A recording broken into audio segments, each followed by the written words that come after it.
Mamma mia, metti che conosco, se no non sono quasi sicuro di camminare. Mazzoletta, può darsi che a te riesce a farlo cantare? Ma che tu esempio da Sant'Antonio, che lei è il protettore di queste creature. Oh, capia casi, lasciamo bene Sant'Antonio, perché se no va a mandarti un cliente di cui fa di te. E qui che paga sei tu. Perché di chi altri che lascia il sotto? Ma non è mica per colpa dell'artrosi, Seto. A te che sempre avuto le gambe storte. Nell'elenco dei contribuenti del comune, i dottori, i baroni de casa, i bottegari, oggi tutti segnati torta. Mi sarà un analfabeta, sì, ma qui caro belli guarda, anche si proprio pensa. E pensa che così sei intelligente come che lei, non ho neanche potuto andare a scuola.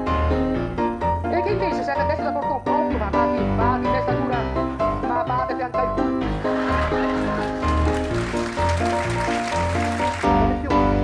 E le fiole perché tocca fare la salva. E questo non è vero, no. Voi fate breccia e neanche passate avanti. Che per caso opera basso, con tutta un'infiammazione della natura corrente. La butelletta e la brutta fiacca. Ora la mia risetta, come le dava sconfina. ma cara, ma bisogna vedere se tu lì hai che piace la risetta. E che piace questi sbaglioni. Sai, chiamano della natura. Cara Rosa, le fa. Sai se dice ufficiale. Ah, sì, cosa importa? Siamo in guerra, dai. Però ora non riesco a partire. Beh, ti metti lui stesso, ma sempre a sopportare.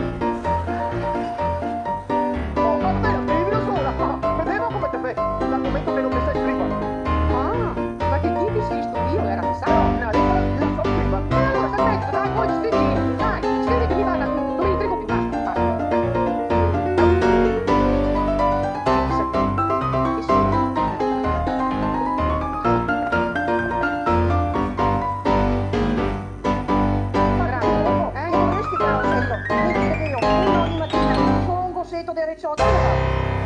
Certo, sì. Ma te vuoi far credere che non è mica un difetto? Ah sì, e ti dice che lei è un pregio.